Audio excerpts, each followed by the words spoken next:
Okay, so we said we'd see you in 3 days. It's actually been a little bit longer because the fermentation's taken longer than we thought.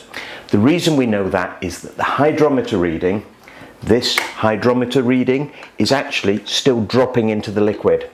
And it's been nearer 7 days, probably because it's been a little bit colder. So it's been nearer 7 days, and we're now doing a reading on the liquid with the hydrometer, and we're actually now getting a reading of 995. So we're just under the 1.000, and we're up here now. So it's hardly sticking out in the trial jar. So we've actually got the yeast has converted all the sugars in the liquid to alcohol, and it's stopped bubbling. So the bubbling being this sort of noise, I'm just going to let you have it, so you can probably hear that bubbling away. Now, one thing to bear in mind is if you don't hear bubbles, that does not mean that your fermentation isn't happening. It might well be that we've got a bit of a leak somewhere.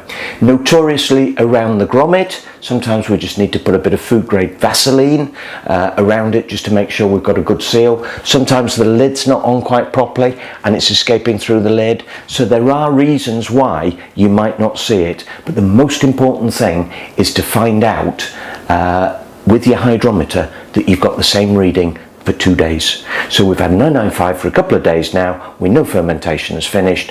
It will nearly always be under 1,000 when the fermentation is finished. And we're now ready to proceed to the next step, which is obviously the fining and the clearing of the liquid. So fermentation's all finished. Let's get on to clearing and fining. Finings and clearing. What we've got to do though is we've got to get rid of all the gases that are in the liquid, because the CO2 has been given off when the yeast converts the sugar to alcohol. We need to get rid of those gases. If we've got gases in the liquid, the finings won't work as well, and also you'll get a prickly sensation on your tongue, which is really not that nice. So the best way to get rid of it is we want to give it a really good stir. We've got obviously our spoon. We can give that a really good stir. Now don't forget, anything coming into contact needs to be immaculately clean. Now because you've already cleaned this, and similarly with your hydrometer, because you've already given them a really good sterilise, sometimes all you need to do is just pour some boiling water over them just to give it that final clean. So we're going to stir it up and get rid of all these gases that are in the liquid. And we need to repeat this 3 or 4 times a day for about 3 or 4 minutes. Now obviously I'm not going to do that now while you're all watching. We'll do that at our leisure. We have also, which doesn't come with the starter kits, an option to make life even easier. And that is called the Degasser. And that is an attachment that goes onto the end of a drill with 2 blades on it. And those blades, as you can see, as the drill goes, the blades will turn round. So all I'm going to do with that, all lovely stainless steel, so dead easy to keep clean, and I'm just going to do it. And then when I've done it that way, I'm just going to reverse it and repeat it on the reverse. And then I'm going to reverse it again and just keep repeating it on the reverse. And that will help me with the degassing process.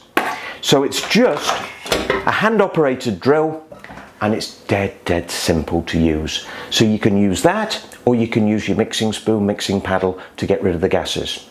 Once we've got rid of the gases, we're now going to add the stabilizer.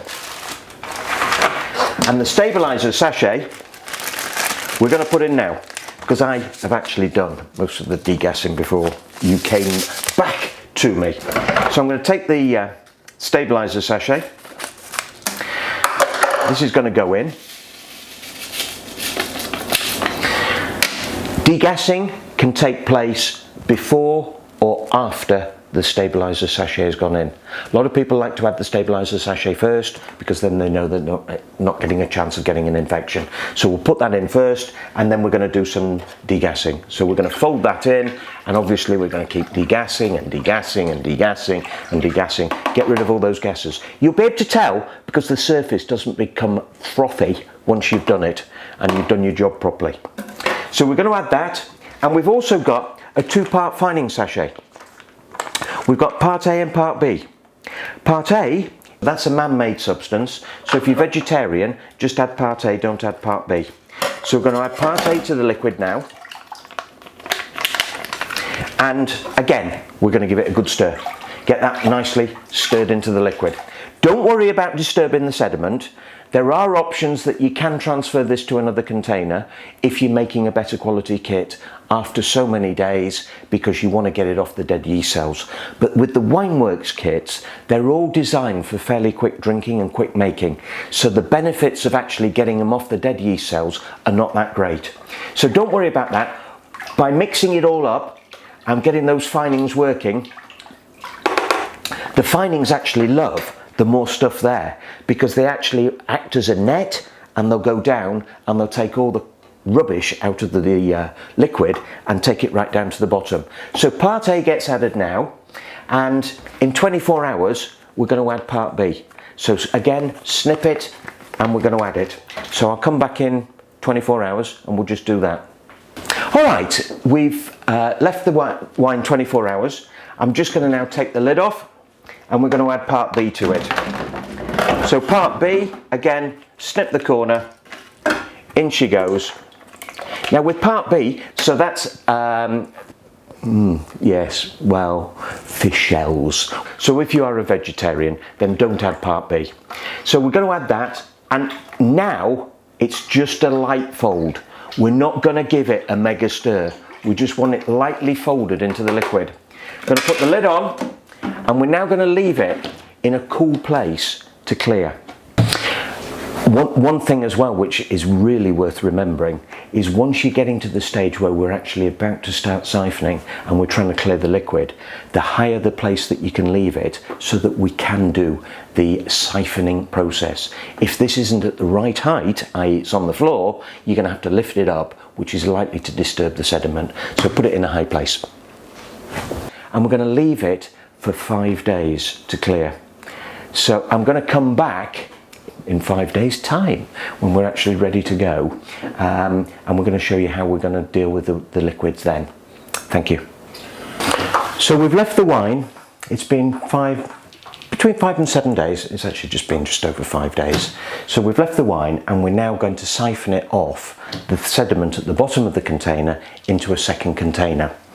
The second container that comes with your kit might well be this, it might even be this, whichever it is, it doesn't matter, or it might even be another bucket. So what we're going to do is we're going to start that process. Don't forget, this needs to be sterilised before we start. Okay, so we're going to lift up the lid and we're going to put our sterilised siphon in. As you can see, there's a bucket clip on it, and the bucket clip just makes life so much easier. So that's in position there. We've got a throttle valve on here as well, so that will switch the thing on and off if we want to. And that's just going to go inside our container. And all we do with this siphon is we just start the pumping motion, like so.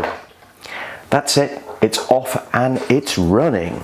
And as you can see, there's liquid coming through, lovely and clear, going into our container. And that's how simple it is to actually siphon. Now with the siphon, you've got a black knob on the end, which is an anti-sediment end. So you can push it down and it sits just above the sediment, and the liquid is drawn out over the top into it so that you're not going to be drawing loads of sediment out. This will take about 4 or 5 minutes for it to actually run through. When we get near the end, we're now looking for something to prop the bucket up. So we're looking to change the angle of the bucket. Oh, I am sorry, that was a bit noisy. So we're going to change the angle of the bucket, and that's the sort of situation that we're looking for. And we're going to prop something underneath it, like this lid, just to get that angle, because we want it all sloping down towards where the sediment is. As you can see, the siphon tube is here, going right down, and you can see in and you can see where your liquid is. So as you get near the bottom, let's just tilt it and be able to get maximum out without drawing up all this horrible sediment. Okay, so we'll stop there now.